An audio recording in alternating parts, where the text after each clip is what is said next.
Kamu bukan pemegang kendali hidupmu. Jujur dulu. Kamu bangun pagi ini, napas masuk, napas keluar, jantung berdetak. Kamu pikir itu biasa? Bukan. Itu bukan kamu yang mengaturnya. Semalam waktu kamu tidur, kamu tidak memerintahkan jantungmu untuk terus berdetak. Kamu tidak menginstruksikan paru-parumu untuk tetap bekerja. Kamu tidak melakukan apa-apa, tapi kamu masih hidup pagi ini. Siapa yang menjagamu? Aku yang merencanakan. Tapi Marcus Aurelius, kaisar Romawi yang juga filsuf Stoik, menulis, "Kamu memiliki kekuasaan atas pikiranmu, bukan atas kejadian luar. Sadari ini, dan kamu akan menemukan kekuatan." Tapi bahkan dia yang menguasai separuh dunia mati. Rencananya buyar, kekaisarannya runtuh. Manusia selalu merasa pegang kendali. Kita buat rencana 5 tahun. Kita susun target karier. Kita atur tabungan. Kita kalkulasi segalanya. Lalu datang satu telepon. Satu diagnosis dokter. Satu kecelakaan di jalan. Satu virus mikroskopis. Dan semua rencana itu runtuh dalam hitungan detik. Al-Quran sudah bilang ini ribuan tahun lalu. Blak-blakan banget. Dan kamu tidak bisa menghendaki sesuatu kecuali jika Allah menghendakinya. Quran Surah At-Takwir ke-29. Bukan puisi, bukan metafora. Itu pernyataan keras tentang realitas. Alam semesta ini terlalu presisi untuk kebetulan.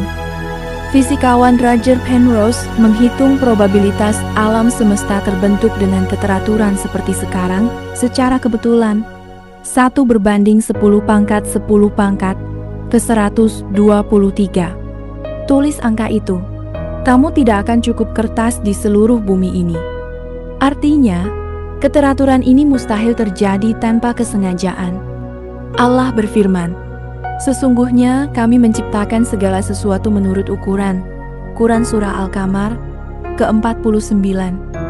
Setiap elektron, setiap orbit planet, setiap detak jantungmu, semua terukur, semua terprogram, semua dalam genggamannya. Para sufi sudah lama tahu. Rumi, penyair sufi terbesar sepanjang masa, tidak berbicara dengan teori. Dia berbicara dari pengalaman langsung. Aku mencari diriku sendiri dan menemukan hanya Tuhan. Aku mencari Tuhan dan menemukan hanya diriku sendiri. Maksudnya, ketika kamu benar-benar jujur menelusuri ke dalam dirimu yang paling dalam, kamu akan sadar bahwa kamu ini bukan apa-apa tanpa Dia. Eksistensimu sendiri adalah bukti kehadirannya. Ibnu Arabi, sufi besar dari Andalusia, menulis lebih blak-blakan lagi. Tuhan adalah cermin tempat manusia melihat dirinya sendiri, dan manusia adalah cermin tempat Tuhan menyatakan dirinya. Kamu bukan kebetulan, kamu adalah ekspresi dari kehendaknya yang disengaja.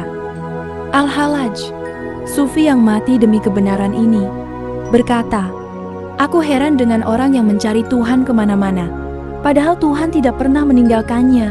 Kamu pikir kamu bebas?" Ini bagian yang paling menggetarkan. Kamu merasa bebas memilih. Tapi coba jawab ini, kamu memilih lahir di keluarga mana? Tidak. Kamu memilih wajahmu? Tidak. Kamu memilih otakmu, bakatmu, zamanmu? Tidak. Kamu memilih kapan napasmu berhenti? Tidak. Filsuf Leibniz berkata, Tuhan memilih yang terbaik dari semua kemungkinan dunia yang ada. Bahkan kebebasanmu sendiri, itu pemberiannya. Kamu bebas memilih dalam batas yang Dia tetapkan. Seperti ikan yang bebas berenang kemana saja, tapi tetap dalam lautan miliknya. Al-Quran menegaskan dengan cara yang membuat bulu kuduk berdiri, tidak ada suatu musibah pun yang menimpa seseorang kecuali dengan izin Allah. Quran Surah Takhabun ke-11. Bukan hanya musibah besar, tapi setiap musibah, sekecil apapun, itu semua dalam izinnya yang paling menakutkan sekaligus paling menenangkan. Immanuel Kant, filsuf Jerman yang terkenal skeptis, pada akhirnya berkata, "Dua hal yang memenuhi pikiran dengan kekaguman dan ketakjuban yang selalu baru, langit berbintang di atasku, dan hukum moral di dalam diriku." Dia tidak menyebut Tuhan secara eksplisit, tapi dia mengakui ada sesuatu yang lebih besar, lebih dalam, lebih tinggi dari akal manusia. Dan inilah paradoks terbesar dalam hidup.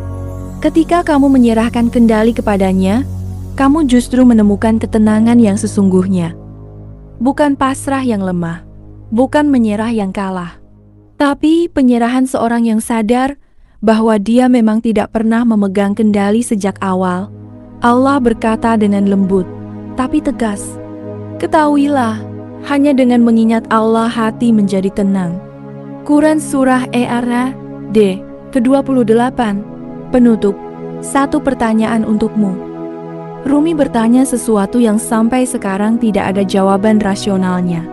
Jika cahaya ada di dalam hatimu, mengapa kamu terus mencari lilin di luar?